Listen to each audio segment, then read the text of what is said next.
E aconteceu que, ao se completarem os dias em que seria elevado ao céu, Jesus manifestou no semblante a firme resolução de ir para Jerusalém. Este é esse grande momento. E essa tradução, ela é importante porque ela fala ao se completarem os dias. Tipo, uma finalidade, tá? A hora é agora, já deu o tempo de avisar, pregar e falar e estender essa mão para o povo, oferecer essa oportunidade de aceitá-lo. Ok, deu. E agora eu vou para Jerusalém. Agora eu vou completar aquilo que eu vim fazer. Então, na NVI, diz assim no 51, tem aqui para você como comparação, aproximando-se o tempo. Então você já vê uma diferença nessas duas traduções, né? Você vê ao se completarem os dias e NVI aproximando-se o tempo. E aproximando-se o tempo é menos forte do que está completando o tempo. É simplesmente, estamos chegando perto. Eu tenho uma terceira tradução chamada a versão Dimas Pesato, que diz ao se completarem os dias de ser elevado ou dele ser recebido ao céu. É uma interpretação que não é errada, mas o texto simplesmente diz que ao se completarem o momento de Jesus ser elevado, recebido, pode se referir a ele subir a Jerusalém. Não é necessário a subida dele ao céu. O foco aqui não está claro ao que se refere isso. Mas diz que Jesus fortaleceu o seu rosto para ir a Jerusalém.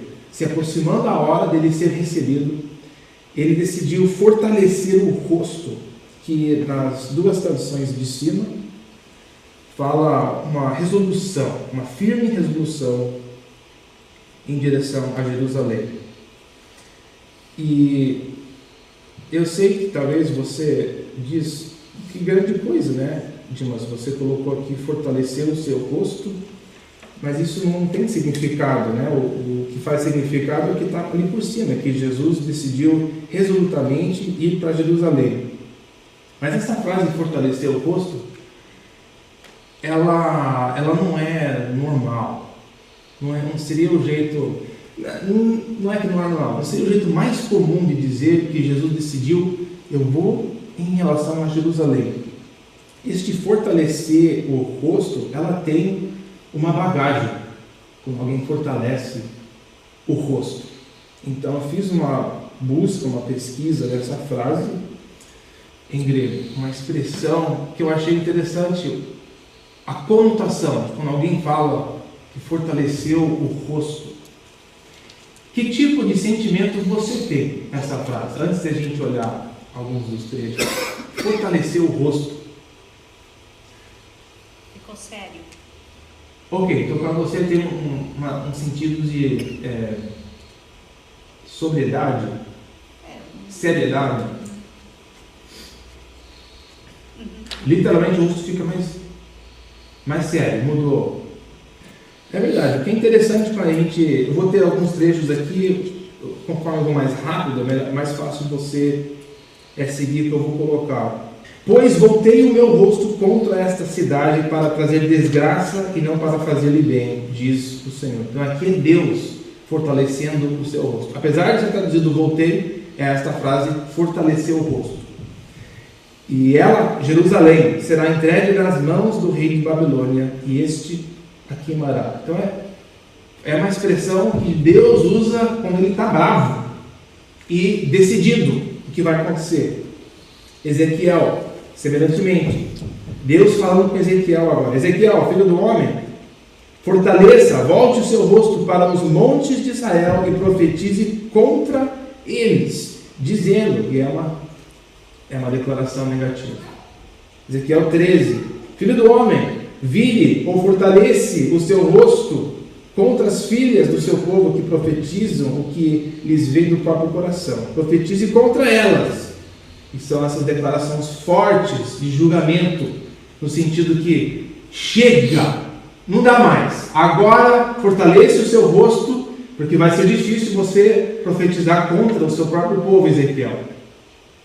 E para concluir aqui, Deus novamente voltando o rosto, um tema bem parecido com Lucas. Aqui é Deus falando, Ezequiel 15. Portanto, assim diz o Senhor Deus: como a lenha da videira entre as árvores da floresta, que entreguei ao fogo para ser queimada, assim entregarei os moradores de Jerusalém.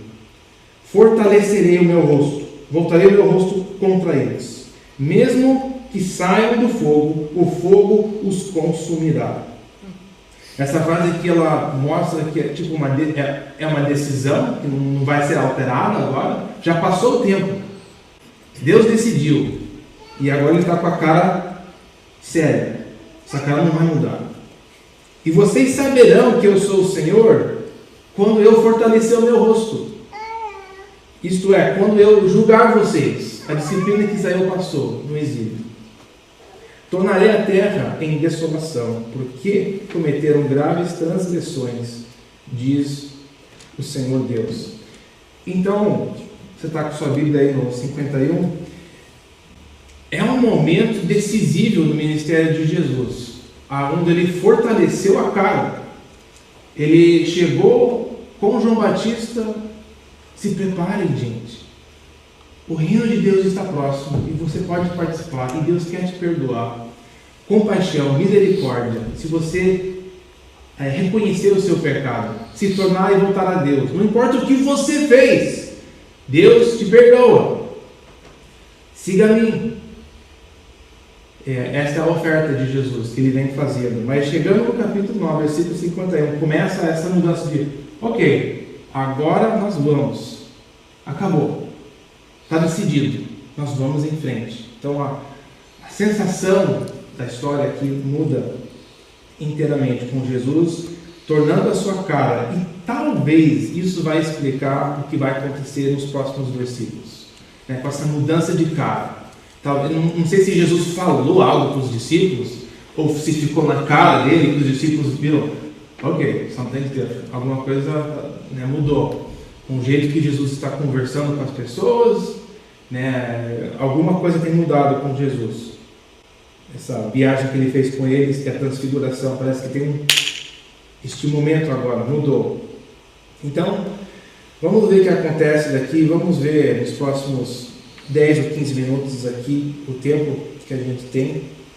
Diz assim: Jesus daí enviou mensageiros que fossem na frente dele. Não como os discípulos, os apóstolos que ele mandou para fazer milagres, mas simplesmente parece que ele manda as pessoas na frente, porque Jesus vem com muita gente, vem com multidões seguindo ele, tipo avisando as comunidades pela frente que vem uma bagunça. Enfim, indo eles, entraram na aldeia de samaritanos para lhe preparar a pousada, mas não o receberam, porque o aspecto dele, ou a cara dele, era de quem decisivamente ia para Jerusalém. E vendo isso, os discípulos, Tiago e João, perguntaram: Jesus, você quer que a gente converse lá com as pessoas de novo? Jesus, você quer que a gente vá lá e talvez tenha um hotel do lado, talvez o próximo lugar será mais paciente com a gente? Não, esses dois, a resposta deles com Jesus, para mim, não sei explicar direito. Por que tiveram essa ideia? Senhor, vamos queimar todo mundo aqui, nessa cidade. E talvez explicado porque são samaritanos, não são grandes amigos. Talvez seja explicado também porque Jesus está pregando, anunciando, e eles estão rejeitando, e agora é um desrespeito na cara de Jesus. Não, nem entre aqui na nossa cidade. E talvez um pouco dessa verdade que Jesus está decisivamente indo para Jerusalém. Ele fortaleceu a cara. Então é a hora agora de se alinhar com Jesus ou morra. Não sei. Mas Jesus simplesmente repreende eles. Não, vamos para uma outra cidade. Vamos continuando. Jesus não fala: não, eles não serão julgados, porque Jesus vai condenar todas as cidades que o rejeitam daqui a pouco. Ele vai dar umas declarações fortes, como se ele estivesse falando: não é hora, deixa com Deus isso, enquanto seguiam pelo caminho, alguém disse a Jesus: vou segui-lo para onde quer que o Senhor for. E Jesus respondeu: olha, legal, cara, entra aqui com a gente. Não, Jesus fala: raposas têm as suas tocas e as aves do céu os seus ninhos, mas o Filho do Homem não tem onde reclinar a cabeça. 3 interações aqui, essa é a primeira. Vamos completar as 3 e depois observar, porque elas são juntas, essas 3. São 3 indivíduos, a gente não sabe quem, que agora que Jesus está já decidido o que vai acontecer, querem participar do programa. E Jesus dá essa primeira reação aqui a ele, que, olha, o Filho do Homem nem tem lugar para descansar. Você tem certeza que você quer seguir comigo? Mas tem mais 2, que eu acho que o conjunto dos 3 nos ajuda a entender melhor o que é que Jesus quer falar. A outro, Jesus disse: siga-me. Mas ele respondeu: Senhor, deixe-me ir primeiro sepultar o meu pai. Meu pai acabou de morrer. E aí Jesus insiste: desde que os mortos sepultem os seus. Você, porém, vá e anuncie o reino de Deus. Outro lhe disse: Senhor, eu quero segui-lo. E não sabemos se os 3 estavam juntos, um depois do outro, ou se temos dias de separação nestes 3. Mas o outro disse: Senhor, eu quero segui-lo. Mas permita que antes disso eu me despeça das pessoas da minha casa. São pessoas em lugares diferentes, em momentos diferentes. Porque, claro, você imagina esse cara chegando, falando isso, ele acabou de ver um rapaz aqui que quer sepultar o pai, e Jesus: não. Você acha que ele vai aceitar essa proposta? Eu quero me despedir primeiro da minha mãe, posso ir lá primeiro? Então, provavelmente são momentos bem distintos, desses 3. Mas Jesus responde, eu acho que é a conclusão dos 3.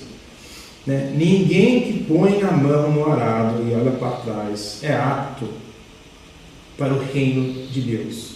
Nesse momento decisivo na história, que Jesus agora está caminhando ao momento de completar a sua missão, que era inevitável, que era pregando o Evangelho, a morte dele, a traição dele, era inevitável tudo isso, as tribulações que ele passaria agora. Chegou o momento, a razão que ele veio ao mundo, que serve de exemplo de discípulos. O que significa seguir Jesus envolverá coisas parecidas, dificuldades e tribulações. Então são momentos interessantes que pessoas queriam seguir Jesus e ele, não é que ele tem menos paciência, mas ele é mais direto. E desse capítulo até o final, você vai ver várias vezes que Jesus ele é bem direto agora com as pessoas, quando fazem perguntas desse tipo. Ele explica bem as implicações agora de querer segui-lo. Então nesses 3, resumindo, o que é ser apto para o reino de Deus? O que é ser apto para participar e seguir Jesus? Nós temos 3 exemplos aqui que Jesus nos fornece, que eu coloquei. O primeiro, o Filho do Homem não tem lugar onde reclinar a cabeça. O segundo, desde que os mortos sepultem os mortos. E o terceiro, ninguém que põe a mão e olha para trás é apto.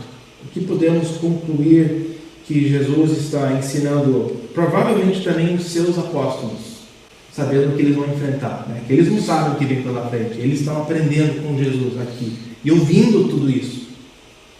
Então, tentando pegar os 3, eu acho que tentando analisar cada um sozinho é estranho, mas pegando os 3 em conjunto, alguns princípios podemos extrair que Jesus dá o desafio de segui-lo, que não é fácil. Uma coisa que eu vejo nos 3, não sou o único que vê isso, mas essa sensação de compromissos e expectativas que temos, terrenas. Jesus fala: o que eu estou te chamando, ela vai transcender todas essas que você tem aqui. Não importa quais são. Os relacionamentos que você tem e responsabilidades que você tem na terra, seja o que for, com pai, com filho, avó, bisneto, o compromisso com Jesus vai transcender todas essas. Ele até fala: eu vou até dividir casa, família, com os compromissos que você terá na sua vida se você se tornar um seguidor meu. Então, simplesmente extraindo um princípio desses três. É o nível de compromisso, que nem Jesus fala, se você não odiar seus pais, não pode ser um seguidor meu. E não é que ele literalmente está querendo falar, você não pode sepultar o seu pai, e você não pode amar os seus pais. Não é bem isso que ele quer dizer. É simplesmente o nível, o tipo, a qualidade de compromisso que nós temos de seguir Jesus vai transcender todos os relacionamentos que você terá neste mundo. Vai ter que ser algo mais importante para você. É difícil, né? Porque olha, o cara quer seguir Jesus, primeiro Jesus fala, eu não tenho lugar nesse mundo. Eu não vou ter um lugar onde eu vou me sentir em paz. Você não vai se sentir em paz aqui neste mundo terrível. Não tem sentido você achar que me seguir você vai encontrar algo melhor aqui, né? Isso faz parte do desafio que Jesus está dando para este homem, eu imagino, quebrando as expectativas dele. Esse negócio de sepultar os mortos, eu achei confuso isso, mas não sei se eu estava lendo ou escutando uma pregação sobre esta mesma passagem, onde o pregador falou, olha, sim, Jesus quer um compromisso maior com ele do que com os seus próprios pais. O bom é que Jesus também deixa claro na Bíblia é que responsabilidade de tomar conta de família faz parte da família, né? Tem um momento que até mesmo Paulo escreve que seria uma vergonha o próprio filho não tomar conta de o pai viúvo ou mãe viúva, ou de não procurar de tomar responsabilidade agora sobre isso na própria família. A Bíblia fala disso, não é de abandonar. Mas sim, fala aqui que em termos de prioridades, no reino de Deus devemos entender que nem ele fala para o cara que quer sepultar o pai, ele fala que a prioridade é o Evangelho, é anunciar para as pessoas que estão morrendo, todos que não conhecem a Deus, morrerão eternamente. E se seu pai, mãe, que é cristão, morrer, estará na glória.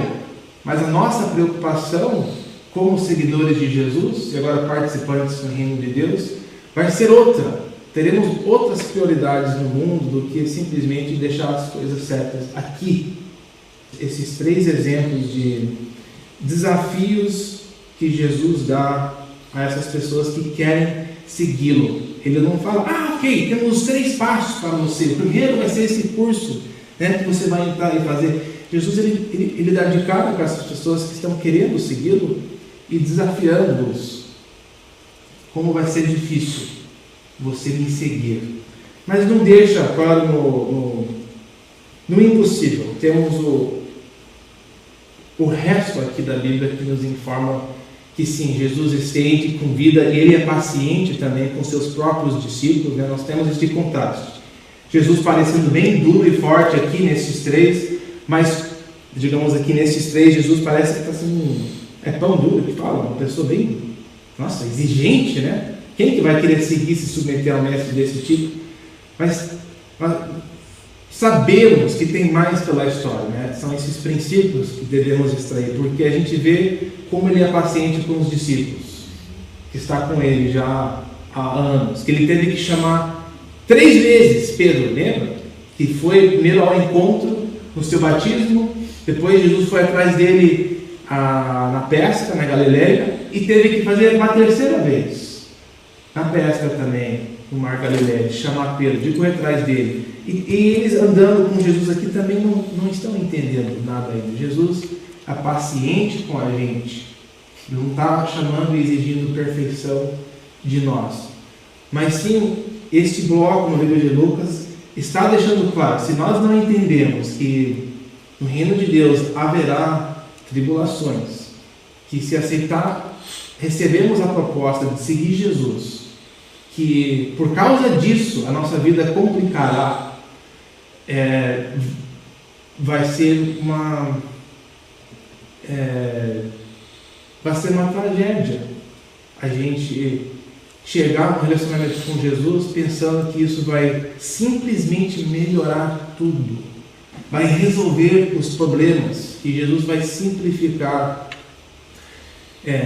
Meio que terminando neste tema, a razão que eu estava pensando sobre isso, e eu queria parar por aqui mesmo, é porque a dificuldade dos discípulos entenderem o lugar de sofrimento e dor para o Messias, rejeição, traição, que eles não estavam conseguindo entender como que isso pode ser parte da vitória de Deus. Rejeição, vergonha, crucificação, Jesus. De todas as formas de morrer, tinha que ser crucificação. E essa foi a dificuldade. Até eles sacarem, enxergarem que sofrimento fez parte do chamado de Jesus e faz parte do chamado do cristão. O único jeito de a gente resistir o pecado na vida é sofrer. Você não vai ganhar contra o pecado com alegria, vai ter que aceitar a dor, que é falar, não vou viver mais desse jeito. Eu vou largar desse hábito, eu vou abrir mão de certos sonhos, de certas buscas na minha vida. E você vai ter um vazio do pecado, num certo sentido, na vida. Haverá uma dor em seguir a Jesus, que estava difícil eles entenderem isso.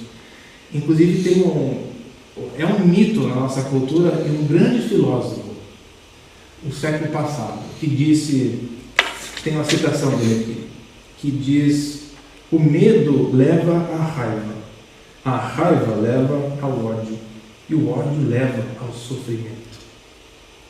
O grande mestre Yoda, da Guerra nas Estrelas, é bem conhecido por esse ditado. E a ideia ali é que ele estava. É algo que a gente, até no fundo, pelo instinto, pensa que o sofrimento é o resultado de uma coisa negativa, apenas. Sofrimento tem que ser algo que teve alguma coisa que aconteceu que eu estou sofrendo a consequência.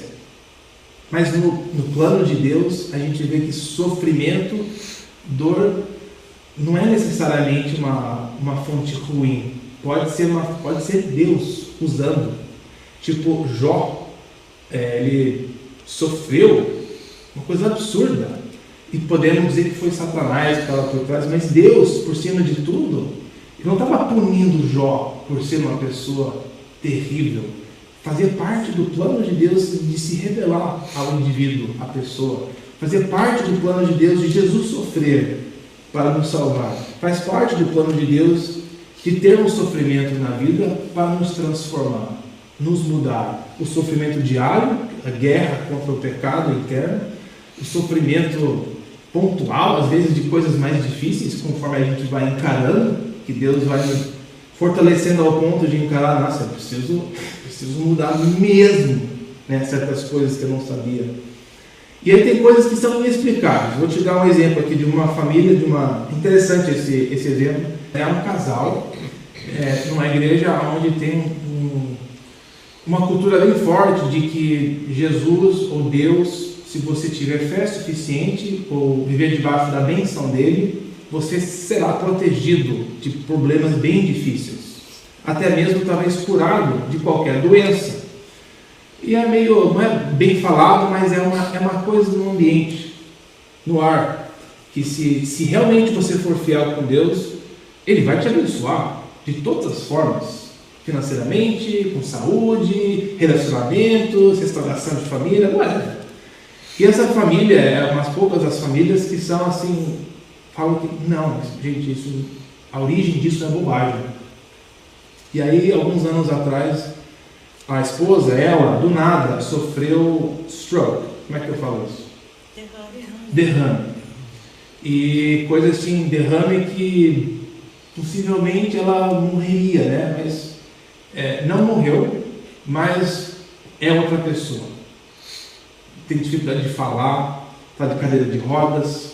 O casal estava pronto para se aposentar, ia viver lá perto dos filhos, e do nada, assim, pá! Derrame, quase esqueci a palavra. Do nada a vida dela totalmente mudou. Tem dificuldade de falar, agora não consegue mais andar, parece que com o tempo está perdendo cada vez mais as habilidades. E aquela depressão. Inicialmente, o que a igreja queria fazer era, vamos orar pela cura. dele. E ele não era contra isso, mas ele não queria encher a cabeça da esposa dele de uma expectativa, né, que essas pessoas vão colocando. Se você recitar esse versículo todo dia, querendo encorajar, mas dando, sabe? E é uma coisa que para eles, o conceito de eu ser um seguidor de Jesus, não fiz nada de errado, não tem como que eu vou sofrer algo desse tipo na minha vida, só se Deus estiver me punindo. É como se fosse o caso de Jó sendo vivido, né? E aí recentemente eu fui comer com ele, ver como é que tá as coisas, como é que ela tá virando? Não, ela tá bem para baixo. E outra, 3 semanas atrás encontraram um tumor no seio e quase certeza que é câncer. E ele chorando, falando isso, né? E falando, eu sei que Deus deixa a gente sofrer, mas será que Deus não pode deixar outro sofrer um pouco? Ou me dá o câncer, ela tem que sofrer tudo isso, ela já não quer mais viver do jeito que ela está, e agora tem mais isso em cima, além para ela lidar com isso. E não tenho palavras para explicar isso, porque eu escuto a história dele e eu penso, eu fico reclamando de coisa tão boba, mas como é que pode isso no plano de Deus? Num ambiente onde são os únicos que estão tão fortemente falando que não, Deus usa dificuldade, tribulação na vida, não é algo que devemos evitar, mas são as pessoas que estão falando o contrário, que parece que estão vivendo tão de boa. E para mim é difícil ver isso, é desafiador ver aquilo e pensar, a vida dela mudou para sempre, e Deus pode, um milagre, ela pode acordar um dia e tudo ao normal, não sei, mas parece que vai se indo pior, cada vez mais. E seria legal se fosse aquela testemunha de que, aceitaram o que é, e Deus agora começou um ministério, as pessoas que sofreram um infarto. Se tivéssemos agora um positivo, mas no momento não temos só apenas dificuldade. E a tentação é de que nem o mestre Yoda pensar que a raiz disso é que tem alguma coisa errada. Algum problema aconteceu na vida dela, no passado, a mãe dela, ela tem alguma coisa que está fazendo mal acontecer na vida dela. E a realidade é que não, a Bíblia não é assim. A Bíblia narra uma história, nos apresenta um Deus que governa o mundo, ele decide fazer as coisas do jeito que quer, e para certas coisas, certas pessoas, ele proporciona, determina dificuldades, tarefas, e só vai fazer sentido na ressurreição as dificuldades às vezes. Não faz sentido aqui ainda. Seria ótimo se fosse, mas aí no final, teve esse resultado positivo. É possível que sim, mas nada vai valer a pena apenas aqui. Vai valer a pena no reino de Deus. Vai valer apenas a recompensa eterna que temos na ressurreição do corpo, o corpo físico será ressurreto, teremos eternidade para desfrutar de coisas boas com Deus. A Bíblia fala de comer comida, Jesus fala de preparar uma casa, um lugar para a gente decorar, conhecer, ter comunhão, viver a vida. É uma eternidade que temos de esperança na vida, mas que ao seguir aqui, quando pessoas pensam que vão receber de Jesus algo, se seguir ou seguirem, Jesus dá essas respostas. Cara, eu não tenho nem casa para dormir, nem cama. Você quer me seguir? Você quer ser que nem eu? Você quer ser apontado para Pai? Não, para me seguir, o seu compromisso tem que ser maior do que o compromisso que você tem com sua família. Você tem certeza que você quer fazer isso? Mesma coisa com esse negócio de despedida de sua família. Não, eu tenho que ser o primeiro, eu serei o primeiro na sua vida. E Jesus, ele não precisa que a gente tenha já a força de fazer tudo isso no primeiro dia. Ele só requer que a gente topa. E nós vamos falhar, nós vamos entrar em desespero às vezes, mas ele nos assegura que ele nos transforma. É o que ele falou para Pedro e os pescadores. Se vocês vierem atrás de mim, eu te tornarei em pescadores.